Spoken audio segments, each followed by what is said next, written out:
Assalamualaikum warahmatullahi wabarakatuh. Selamat pagi, semangat pagi ibu-ibu semua. Selamat siang, semangat pagi. Walaupun hari siang semangat kita tetap semangat pagi.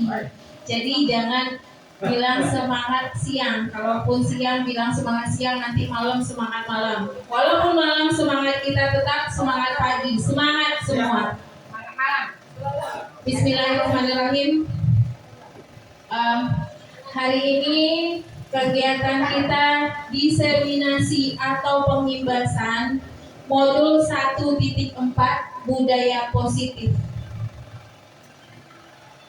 Ini merupakan program dari kegiatan pendidikan yang saya ikuti pada pendidikan guru penggerak Angkatan 9 Kota Batam. Ibu-ibu semua, sebelum kita lanjut ke materi, saya ada kuis satu. Ini matematika ini. Nah, siapa yang bisa jawab?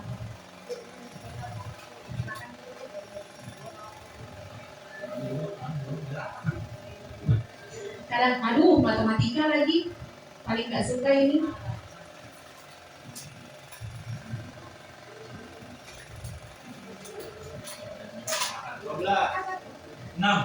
Bisa jawab Pak Dedi 12, Pak Ahmad 6. Ada lagi jawaban yang lain Bapak Ibu? Bu Esti. Yang gambar pertama itu 30. 15 setengah Bu Lisa. Bu R 30. Dapat.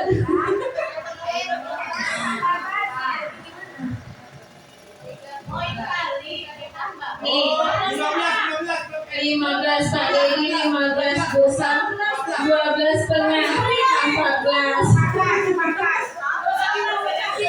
Ini sama kayak kita belajar di kelas. Bu, segini Bu, 15, Bu Yuli 30 sama dengan Bu R. Bu Lisa tadi 12 setengah, 14, 16. Masih ada jawaban yang lain Bapak Ibu? 15 sudah 3 orang ini. Pak Dedi 15 sama 16. Nah, Bu Raden dari 80 jadi 40. Sudah salah kan? Saat 46. Saya kunci ya. Ya. Jeng jeng jeng. Lanjut gak ya? Bu A tak boleh katanya, jangan dikunci dulu. 60 lagi, Bu Yuli 60. Banyak yang sudah penasaran ini sama jawabannya. Berapa ya kira-kira? Eng.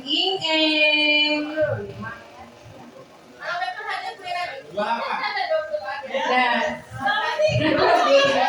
karena sepatu kan 2 pasang. Salah. Sepatu yang di atas sepatunya ini kan 3 pasang 30. Jadi 1 pasangnya 10. Nah, kemudian yang si anak ini anak 2 tambah sepatu sepasang 20. Jadi anak nilainya 5. Dan kemudian anak 5 ditambah 4 vas bunga, 4 buket bunga, jadinya 13. Jadi yang buket bunga ini nilainya 8. 8 kita bagi 2, dapatnya 4. Sementara yang di sini buketnya ada berapa Ibu? 1. Jadi 1 buket bunga nilainya 2. Kemudian si anak menggendong buket bunganya 2. Ini ada buket bunga juga.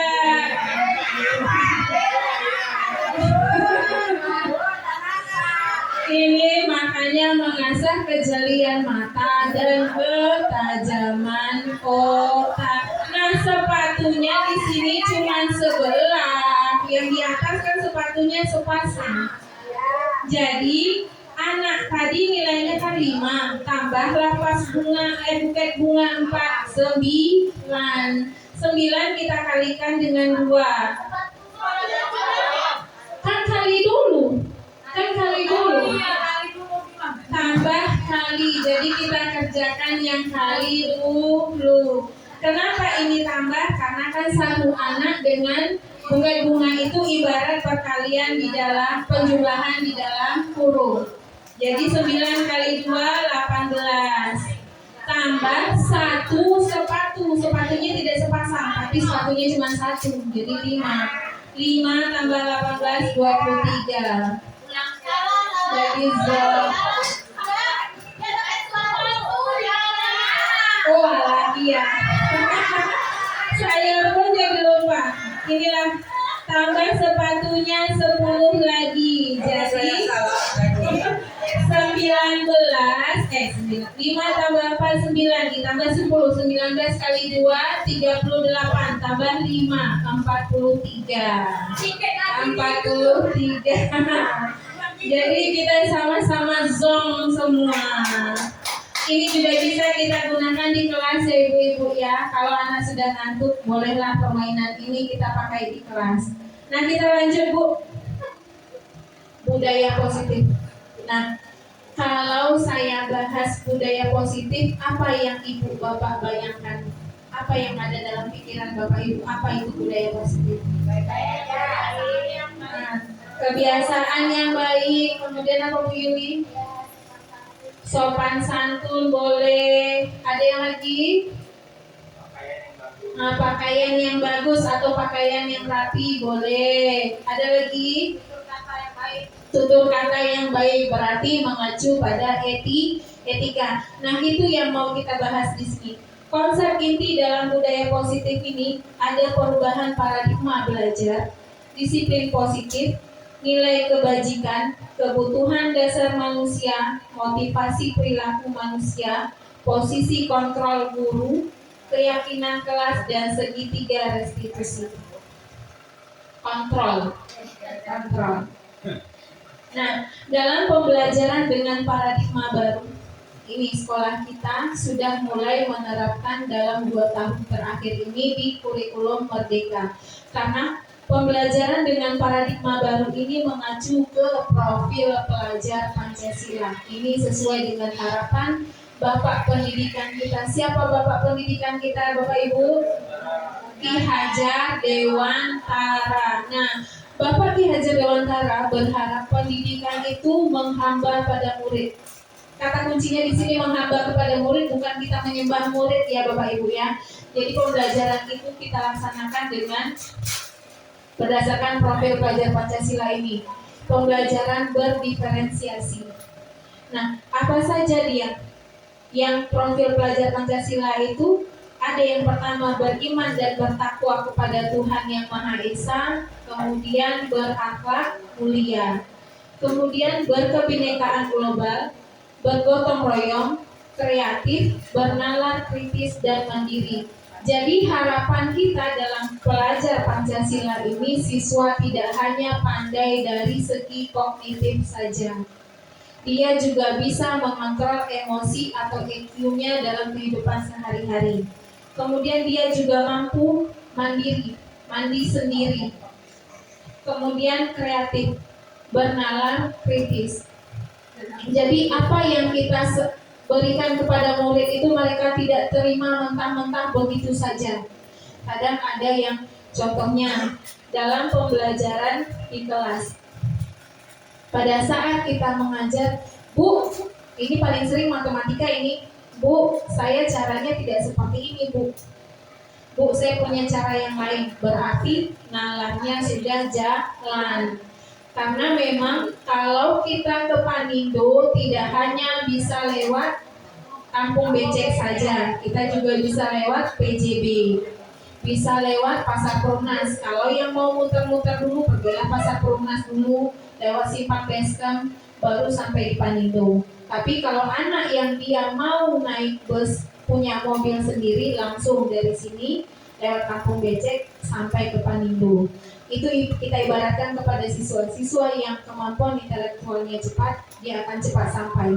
Kalau siswa yang intelektualnya di bawah atau kurang, dia akan lambat sampai. Karena tidak ada istilah siswa yang bodoh, tapi siswa itu lambat dalam belajar. Tujuannya memang sama-sama ingin pergi ke Panindo, tapi caranya berbeda-beda. Ada yang jalan kaki, ada yang naik mobil sendiri, ada yang naik ojek, ada yang bawa motor sendiri. Begitu ya Bapak Ibu. Kemudian perubahan paradigma ini bertujuan untuk membangun budaya positif. Nah, gimana cara kita membangun budaya positif itu? Sekolah perlu menyediakan lingkungan yang positif, aman dan nyaman agar murid-murid mampu berpikir, bertindak dan mencipta dengan merdeka, mandiri dan bertanggung jawab. Jadi lingkungan sekolah itu merupakan faktor utama bagaimana siswa yang merdeka. Kadang di lingkungan sekolah siswa tidak merasa nyaman di sekolah itu, dia akan malas-malasan datang ke sekolah. Yang pagi yang alasannya ngantuk lah, yang sakit perut lah, yang inilah, yang itulah. Padahal sebenarnya ada yang ditakuti.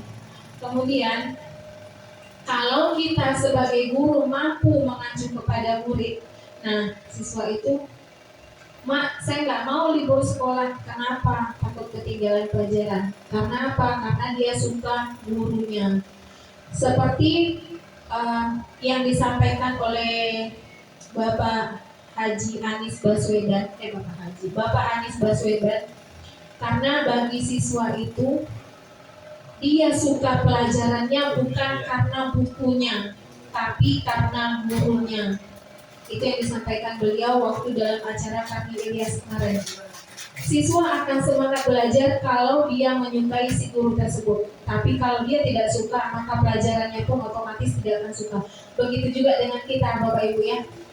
Waktu sekolah, kalau misalnya kita sebenarnya bukan matematikanya yang kita tidak suka. Kadang ada guru yang tidak pandai menyampaikan ilmu matematikanya, makanya kita merasa pelajaran matematika itu membosankan dan menakutkan.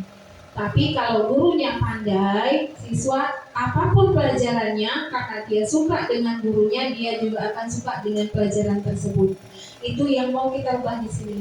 Kemudian lazimnya disiplin dikaitkan dengan kontrol. Dalam hal ini kontrol guru dalam menghadapi murid. Karena kebanyakan kita sebagai guru, kadang anak berasa bersalah. Bukan Bapak Ibu saja, kadang saya pribadi juga. Permasalahan di rumah, kadang kita sudah ada masalah di rumah, anak bikin masalah sedikit saja di sekolah, emosi kita sudah memuncak. Padahal puncak masalahnya bukan itu, masalah kita di rumah. Ini yang harus kita ganti. Apapun masalahnya, kalau sudah sampai di kelas, lupakan semua dulu. Nanti baru kita pikirkan lagi. Nah, ini dia miskonsepsi tentang teori kontrol. Miskonsepsi ini artinya salah paham kita. Kesalahan kita dalam memahami apa itu kontrol. Di dalam pembelajaran di kelas itu ada 5. Ilusi guru mengontrol murid. Kemudian semua penguatan positif, efektif dan bermanfaat. Dan ilusi bahwa kritik dan membuat orang merasa bersalah dapat menguatkan karakter. Jadi pemahaman kita selama ini selalu seperti itu. Kritik yang membuat orang merasa bersalah itu akan dapat mampu menguatkan karakter orang lain. Kemudian ilusi bahwa orang dewasa memiliki hak untuk memaksa.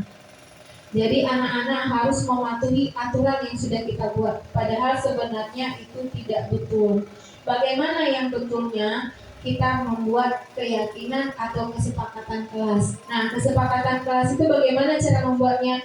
Kita bekerja sama dengan murid di kelas. Jadi kesepakatan itu bukan guru yang membuat. Kita tanya dulu maunya murid seperti apa, kemudian barulah kita buat kesepakatan kelas. Ilusi guru mengontrol murid. Nah, pada dasarnya kita tidak dapat memaksa murid untuk berbuat sesuatu. Jika murid tersebut memilih untuk tidak melakukannya, hal itu karena murid tersebut sedang mengizinkan dirinya dikontrol. Ibarat gini Bapak Ibu, saya menggenggam ini, pointer ini. Kemudian Bu Raden berusaha untuk merebut pointer yang ada di tangan saya. Kira-kira apa yang saya lakukan? Saya akan memberikan begitu saja atau bertahan? Mempertahankan. Itu yang yang sedang dilakukan oleh murid tersebut, mempertahankan apa yang ada pada dirinya. Karena apa yang ada pada kita tidak akan mudah memberikan begitu saja kepada orang lain.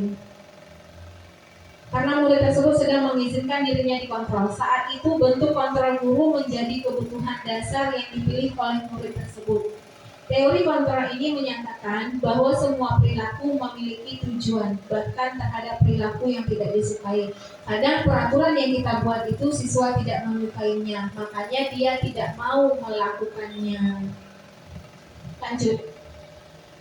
Kritik dan membuat orang merasa bersalah dapat menguatkan karakter.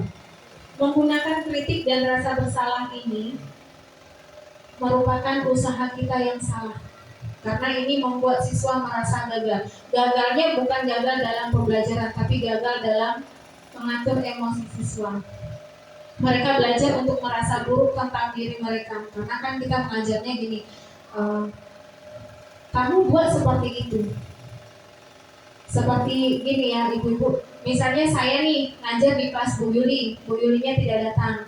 Habis itu pada saat saya mengajar ada beberapa siswa yang tidak mau memperhatikan saya. Kemudian saya lapor ke Bu Yuli, tadi si Lutfi pas saya ngajar kasih main terus, main bola di dalam kelas, ngobrol lah sama kawan. Padahal itu seharusnya saya sendiri yang mengatur murid tersebut, bukan mengadukan kepada wali kelasnya. Karena kalau saya sudah mengadu kepada wali kelas, berarti di sini dia merasa bersalah. Posisi kontrol guru sebagai pembuat rasa bersalah. Jadi gimana caranya? Kita panggil murid tersebut, bawa bicara secara baik-baik. Karena nanti akan kita bahas bagaimana posisi kontrol guru dalam menghadapi siswa. Ada 5 tipe. Penguatan positif dan bermanfaat. Penguatan positif atau bujukan adalah bentuk kontrol segala usaha untuk mempengaruhi murid agar mengulangi sesuatu perilaku tertentu. Usaha untuk mengontrol murid tersebut dalam jangka waktu tertentu. Jadi kesalahannya itu yang kita bina, kemudian kita perbaiki agar dia mengubah perilakunya dan dilakukan dalam jangka waktu tertentu. Kemungkinan murid tersebut akan menyadarinya dan mencoba untuk menolak bujukan kita. Jadi lama-kelamaan dia akan sadar, ibu ini kenapa sih suruh saya seperti ini terus? Kenapa saya disuruh terus? Nah, jadi lama-kelamaan dia akan berpikir. Atau bisa jadi murid tersebut menjadi tergantung pada pendapat sang guru untuk berusaha. Jadi ini juga salah. Kadang kita siswa itu kalau sudah kita bimbing, nah ini pisang ibu kasih, pisangnya dikupas, kemudian kita suap. Lama-kelamaan anak akan merasa malas. Kemudian stimulus respon lawan teori kontrol, pandangan tentang dunia. Nah, stimulusnya realitas atau kebutuhan kita sama. Semua orang melihat hal yang sama, kemudian kita mencoba mengubah orang agar berpandangan sama dengan kita. Orang lain bisa mengontrol saya, tapi saya juga bisa mengontrol orang lain. Seperti yang saya ilusikan tadi, genggaman tadi. Apa yang menjadi hak kita, itulah yang kita pegang. Jangan sampai terlepas kepada orang lain. Kalau berdasarkan dari pandangan tentang dunia, realitas atau kebutuhan kita sama, setiap orang memiliki gambaran yang berbeda karena pandangan masing-masing orang itu berbeda. Kita berusaha memahami pandangan orang lain. Kemudian semua perilaku memiliki tujuan dan kita tidak bisa mengontrol orang lain. Disiplin positif. Ini yang harus kita terapkan di sekolah. Disiplin itu berasal dari kata disiplina yang artinya belajar. Jadi disiplin itu artinya belajar, bukan teratur. Malahan pandangan kita selama ini sebagai pendidik kita memiliki tujuan menciptakan murid yang memiliki disiplin diri sehingga mereka berperilaku mengacu pada nilai-nilai kebajikan universal. Selama ini kita menganggap bahwa disiplin itu adalah teratur. Salah. Sebenarnya disiplin itu berarti kita belajar. Disiplin yang mengacu kepada disiplin diri berarti memiliki tanggung jawab terhadap apa yang sudah dilakukannya berdasarkan nilai-nilai yang sudah diyakini. Kemudian disiplin positif, salah satu cara penerapan disiplin yang bertujuan untuk menumbuhkan kesadaran serta memberdayakan murid tanpa imbalan atau penghargaan. Kadang kita memberikan penghargaan kepada siswa pun sering dianggap salah oleh siswa. Siswa beranggapan, sekali ini tidak ada hadiah, gak semangatlah untuk belajar. Bu, hari ini kuis ya Bu, ada hadiah tidak Bu? Kalau tidak ada hadiah, kadang anak tidak semangat. Jadi pemberian reward atau penghargaan kepada siswa itu diharapkan jangan terlalu berlebihan, karena akan merubah semangat belajar murid juga. Reward ini tidak hanya dalam bentuk penghargaan saja, kadang ada ancaman atau hukuman. Nah, ini dia nilai-nilai kebajikan yang tadi. Nilai kebajikan itu berarti nilai yang kita sepakati bersama di kelas. Ngantuk ya Bu Laura? Nanti kita kuis sekali lagi. Lepas dari suku, bangsa, agama, bahasa maupun latar belakangnya. Contohnya nilai kebajikan itu yang berdasarkan kepada profil pelajar Pancasila, berarti beriman dan bertakwa kepada Tuhan Yang Maha Esa, berakhlak mulia, berkebinekaan global, gotong royong, mandiri, kreatif, dan bernalar kritis. Jadi ini yang kita tanamkan di kelas.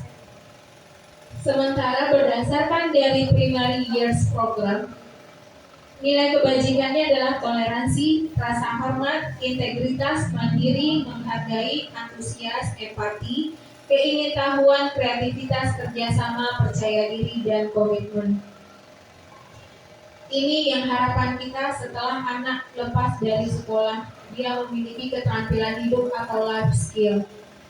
Dapat dipercaya, lurus hati, pendengar yang aktif, tidak merendahkan orang lain dan memberikan yang terbaik dari diri.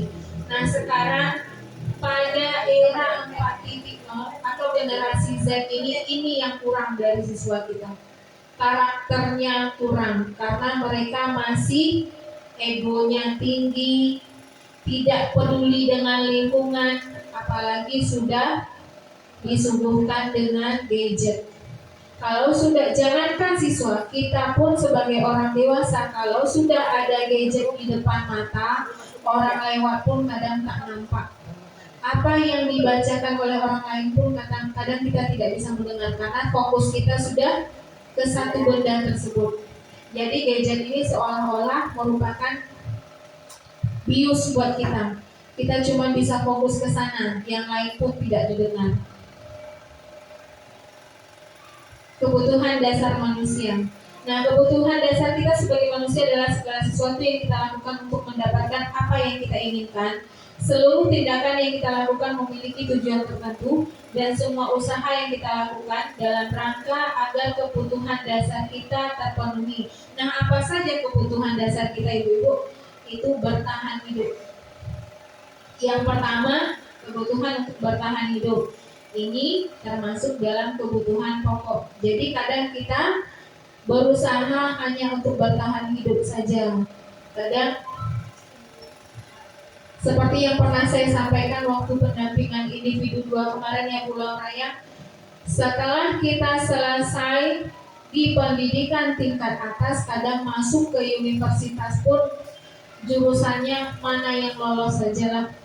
Jurusan pertama yang kita inginkan tidak lulus, jadi nanti ambil cadangannya kemana yang dapat. Berarti kita meneruskan hidup hanya untuk bertahan hidup saja, karena tujuannya tadi misal Raden dulunya mau jadi dokter, tapi karena di kedokteran tidak lulus, adalah saya masuk keguruan saja. Nah, keguruan ini asal masuk saja, padahal awalnya tujuannya bukan ke sana. Jadi bekerja sebagai guru hanya untuk bertahan hidup, bukan dari hobi tadi, bukan dari kesukaan tujuan pertama tadi. Jadi bertahan hidup itu dari segi makanan, pakaian, tempat tinggal, keamanan, dan kesehatan. Kemudian yang kedua, kasih sayang dan rasa diterima. Ini sangat kita butuhkan dimanapun kita berada. Kasih sayang dan rasa diterima. Dimanapun kita berada, walaupun di rumah, kalau orang tidak suka, kita tidak akan merasa nyaman di lingkungan tersebut. Contoh satu saja, misal Bu Mariona ya, Bu Mariona dengan Bu Rita berada dalam satu profesi, tapi satu hari Bu Mariona dengan Bu Rita ada slack. Yang awalnya semangat pergi bekerja, nanti jumpa lagi sama Bu Rita, males lah. Iya tidak? Iya tidak? Kadang nak pergi makan pun jumpalah Bu Rita di sana, padahal makanannya paling kita suka, tapi karena jumpa orang yang tidak disukai, dia lagi, putar balik pulang, tak jadi pergi makan. Itu tidak orang, tidak kita. Biarlah menahan lapar, asalkan jangan jumpa dengan orang yang tidak disukai. Kebanyakan orang seperti itu. Jadi perasaan kita untuk diterima itu sangat kita butuhkan dimanapun kita berada. Kalau kita merasa orang lain tidak bisa menerima, kita tidak akan nyaman. Walaupun orang tersebut tidak berbicara, saya tidak suka dengan kau, walaupun dia tidak ngomong seperti itu, tapi feeling kita sudah mengetahuinya. Ada orang yang tidak suka. Ya. Yang ketiga, penguasaan. Nah, penguasaan ini yang dituju adalah harga diri. Keinginan untuk dianggap, memimpin, berprestasi dan diakui. Mahasiswa di sini dia kalau sudah bisa maunya semua orang, saya bisa, semua orang di dalam kelas itu tepuk tangan, itu yang dia inginkan. Berarti dia kebutuhan penguasaannya yang ingin dipenuhi. Kemudian yang keempat, kebebasan. Kebebasan ini mandiri, memiliki pilihan, mencoba hal baru, mampu mengendalikan arah dirinya. Kadang ya Pak Dedi ya, dalam pembelajaran PJOK, Pak, gak usah lah Pak belajar di dalam kelas, Pak di lapangan saja. Padahal pembelajaran olahraga itu tidak semata-mata praktek saja ya Pak Dedi ya. Ada teorinya juga, tapi siswa maunya Pak kami belajar di lapangan saja, tidak usah lah Pak di dalam kelas. Betul tidak Pak Dedi? Yang kelima, kesenangan.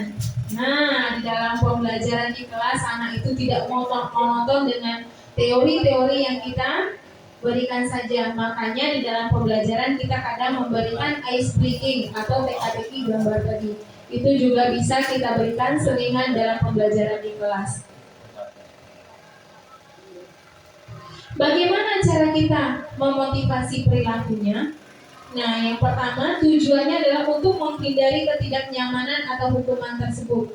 Kemudian untuk mendapatkan imbalan atau penghargaan dari orang lain.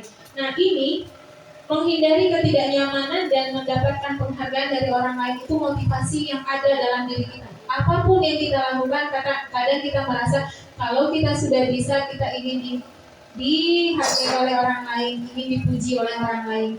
Bu Ima bisa ini, maunya orang tepuk tangan semua. Ya tidak Bapak Ibu ya? Memang seperti itu. Jadi itu motivasi yang ada dalam diri kita. Kemudian motivasi itu tidak hanya dalam diri, ada juga yang dari luar.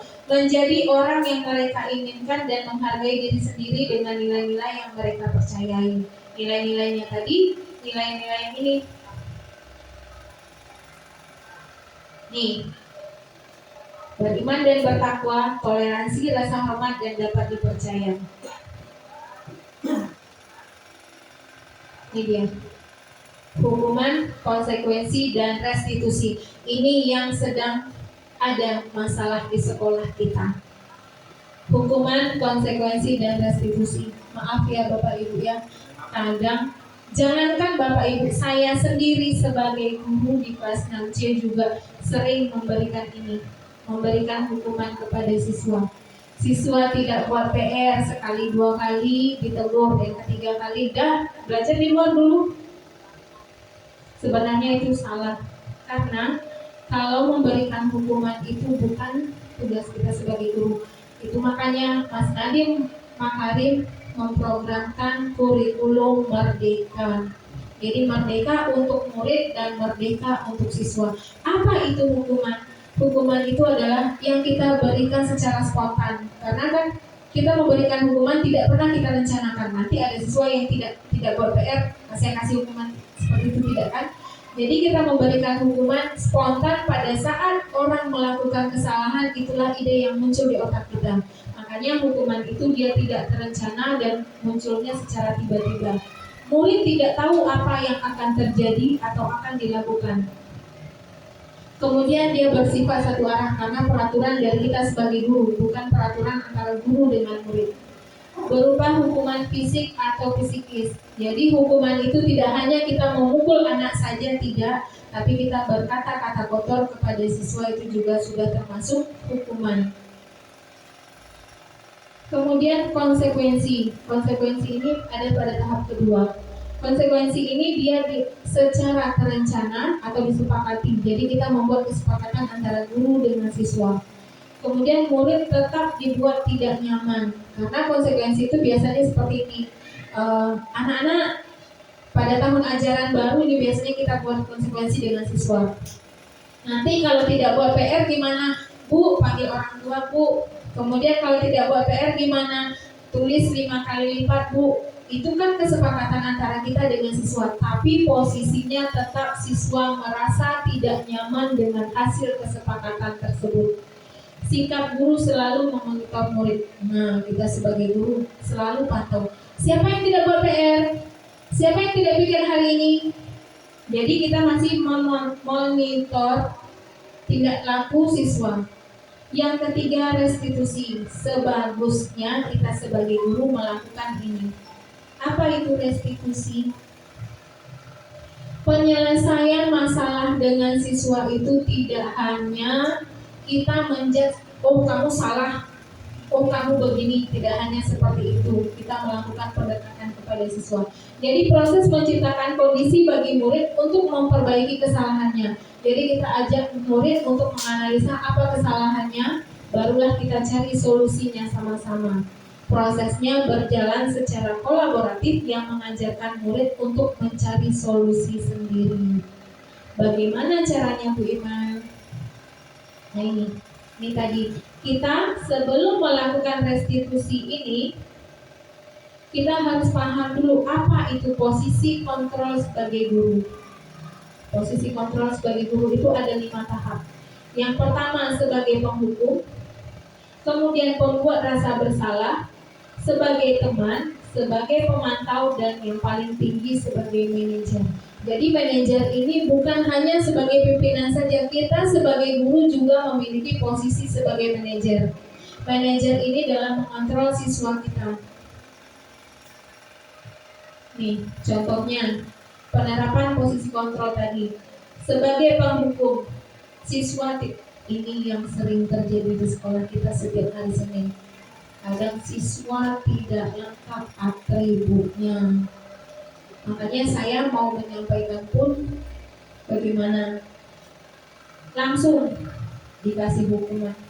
Sebenarnya menghukum siswa berdiri di depan di hadapan teman-teman yang banyak itu sebenarnya salah, karena akan memunculkan gimana ya ibu ya, jangankan siswa kita aja kalau melakukan kesalahan dipanggil berdiri depan. Ini Bu Imal ini kakaknya tak siap-siap, ini Bu Imal ini tugasnya tak siap-siap. Kalau sudah di hadapan umum, apa yang ada di dalam hati kita? Lama kelamaan akan malu, apalagi itu dia dendam. Karena kita lama kelamaan akan dicap seperti itu.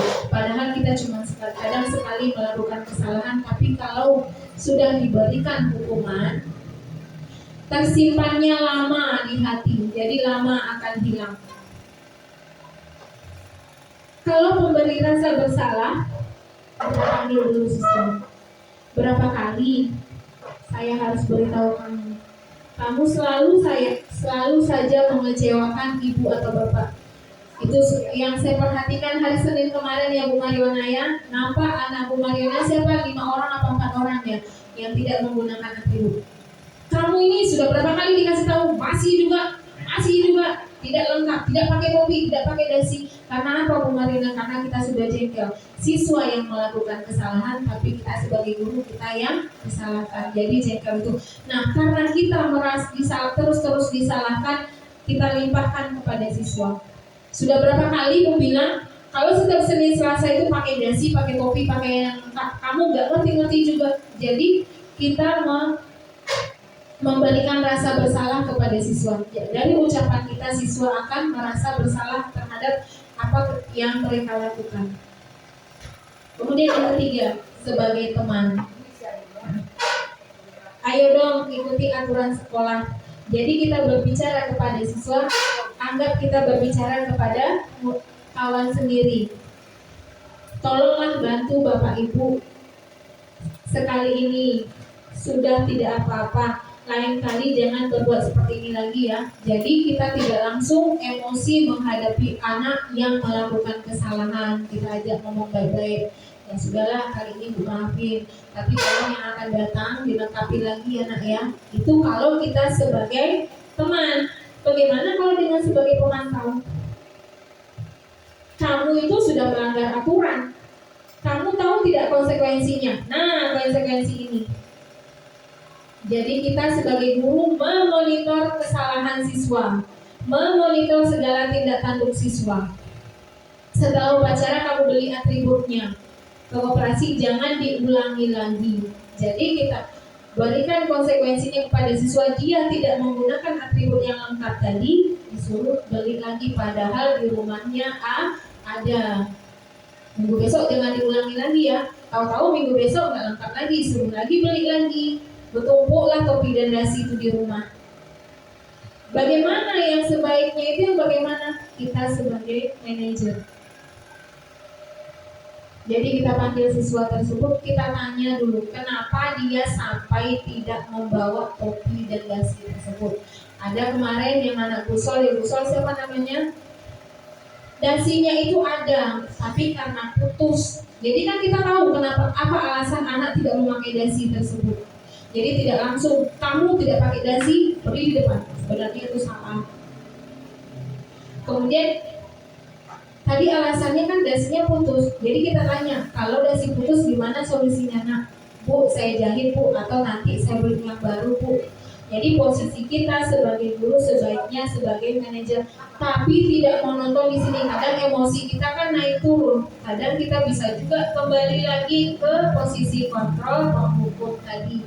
Karena siswa sudah melakukan kesalahan itu berulang-ulang kali. Dibilang sekali dua kali tidak paham-paham juga. Akhirnya emosi memuncak.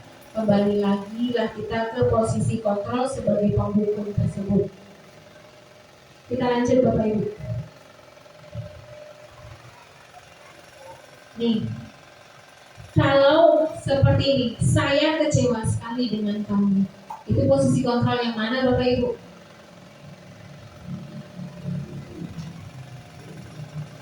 Anak apa Pak Dedi? Patah hati? Boleh patah hati Pak Dedi. Ini broken heart. Apa boleh lihat? Membuat rasa bersalah. Ibu kecewa sama kamu nak. Ibu sudah berapa kali bilang masih juga diulang. Jadi apa anak itu dia akan berpikir ibu merasa sedih karena anak selalu melakukan kesalahan. Nah, bagaimana kalau yang seperti ini? Kamu tidak pernah benar melakukannya. Posisi yang mana?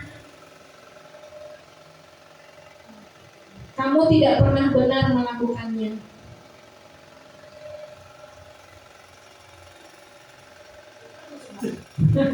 Boleh. Kita kembali ini.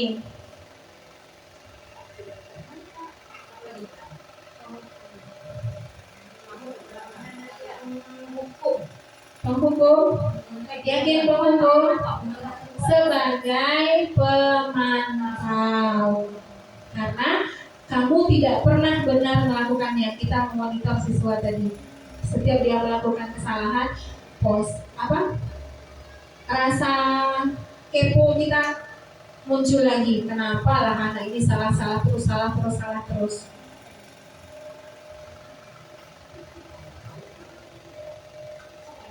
Nah, apa rencanamu untuk menyelesaikan masalah ini?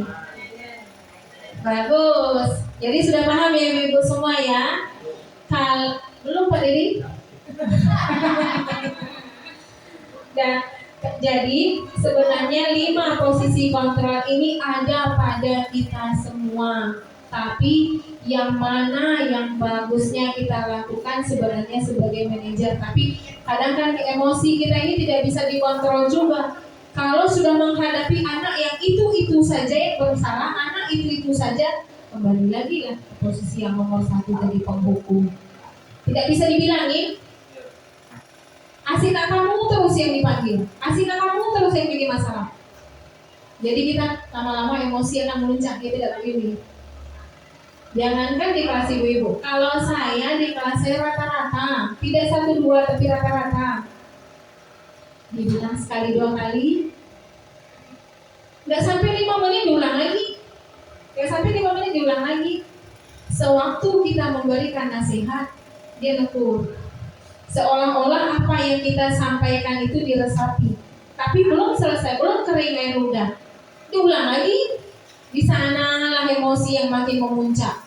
Anak ini sekali 2 kali gak ngerti juga, dan akhirnya guru merajuk, silakan cari guru yang lain. Iya, kalau sudah silakan cari guru yang lain, kembali lagi ke posisi pembuat rasa bersalah. Ujung-ujungnya, Bu Nia, tolonglah di kelas saya, Bu Nia. Oh iya, Bu Nia ada. Jadi kalau kita sudah melimpahkan permasalahan murid kepada orang lain, berarti kita berada di posisi pembuat rasa bersalah. Itu yang paling sering saya alami. Karena memang mengatur 37 siswa itu kepala yang sama hitam, tapi hati dan pikiran tidak sama. Sampai pada saat membuat voting, silakan kamu pilih guru siapa yang mau masuk di kelas ini.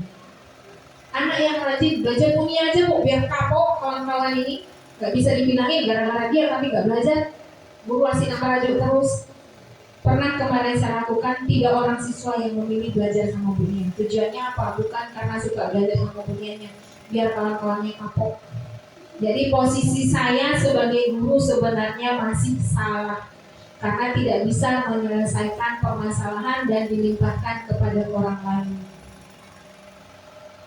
Lanjut. Kamu tidak pernah mendapat nilai jika tidak mengerjakan tugas. Ini kemana ini? Kamu tidak akan pernah mendapatkan nilai kalau kamu tidak mengerjakan tugas. Apa yang kita berikan di sini? Hukuman? Betul Bu Yuli sebagai pemantau, karena kita memberikan konsekuensi di sini. Kamu tidak pernah mendapat nilai jika tidak mengerjakan tugas. Jadi kita akan memberikan konsekuensi kepada siswa. Kalau siswa tidak mengerjakan tugas, dia tidak akan mendapatkan nilai. Ayo lakukan ini demi Bapak Ibu ya. Sebagai apa itu? Manajer. Ayo kita, siapa Bu? Siapa yang jawab teman itu? Bu Bunga. Iya betul, sebagai teman. Ayo lakukan ini demi Bapak Ibu ya. Jadi kan kita mengajak siswa.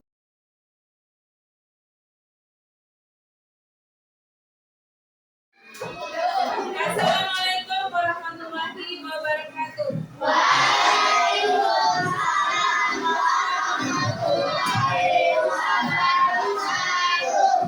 Semangat pagi anak-anakku semua. Apa kabar? Sebelum kita memulai pelajaran, sebaiknya kita membuat keyakinan kelas. Tahu anak-anak ibu apa itu keyakinan kelas? Biasanya sebelum kamu masuk sekolah, kamu sudah disebutkan dengan peraturan sekolah. Masuk ke kelas ada tata tertib kelas atau tata tertib siswa. Biasanya yang membuat peraturan sekolah siapa? Kepala sekolah. Kalau tata tertib di kelas, dan sekarang kita ubah lagi. Kalau tata tertib yang membuat guru, tapi dengan yang membuatnya berdasarkan kesepakatan antara guru dan murid. Kamu buat apa saja yang kamu inginkan di kelas ini. Apa yang kamu inginkan? Contohnya, kamu tidak mau lagi ada kampanye yang penting. Tulis di sini, nanti kita cantumkan di depan. Setelah itu baru kita buat kesepakatan.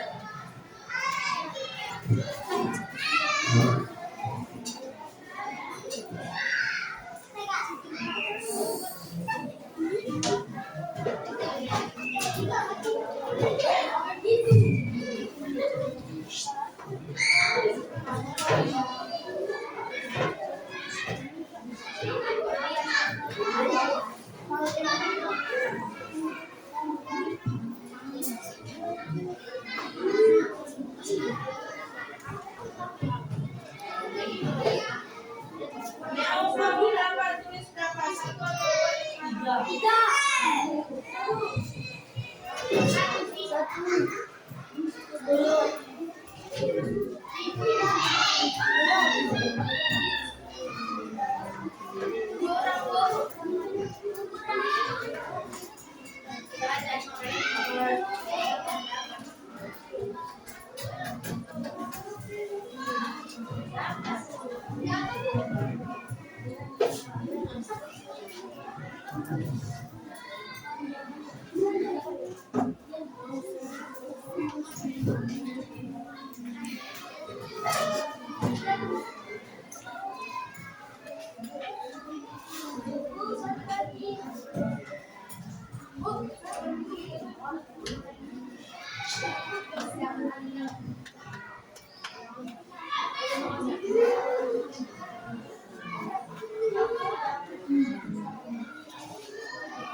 Nah, coba ditempelkan di depan.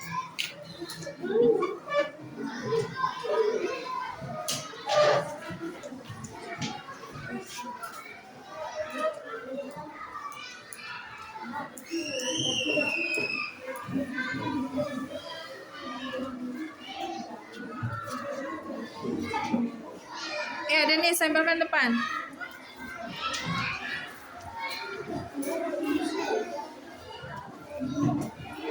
Siapa lagi, ayo?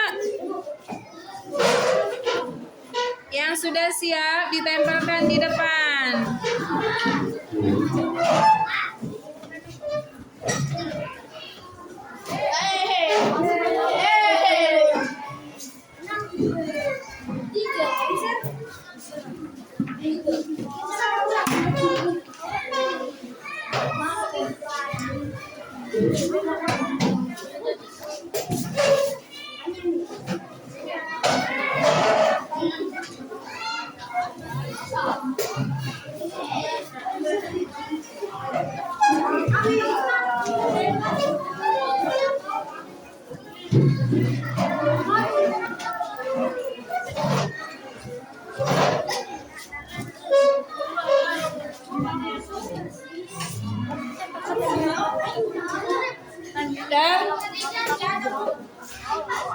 Tidak boleh bising, tidak boleh makan di kelas, tidak boleh tidur di kelas, tidak boleh bising, tidak boleh makan di kelas, tidak boleh tidur, tidak mandi hujan saat turun hujan, tidak ribut, tidak boleh bertengkar, tidak boleh.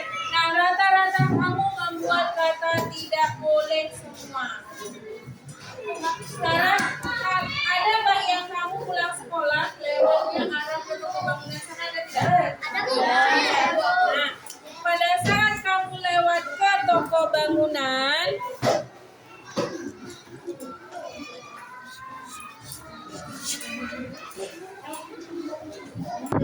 dan pada saat kamu lewat di depan toko bangunan,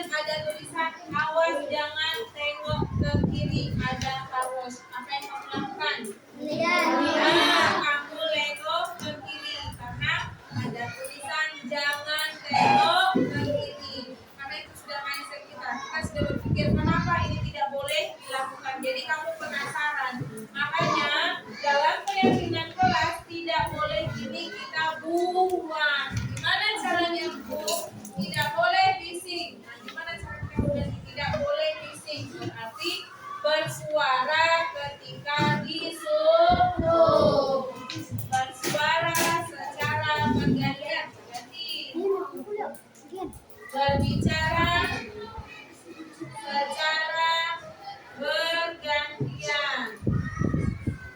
Kemudian tidak boleh makan di kelas. Jangan itu apa? Makan saat istirahat. Makan di saat jam istirahat.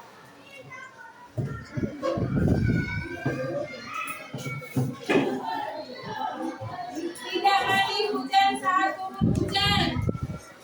Apa? Mandi dengan air yang bersih.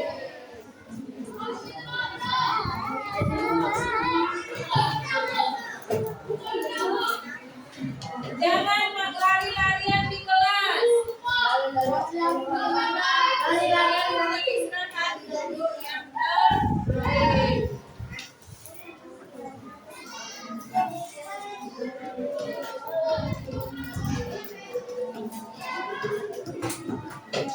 Tidak tidur sama, tidak boleh nyontek di kelas. Tidak boleh nyontek. Apa? Belajar sesuai kemampuan masing-masing.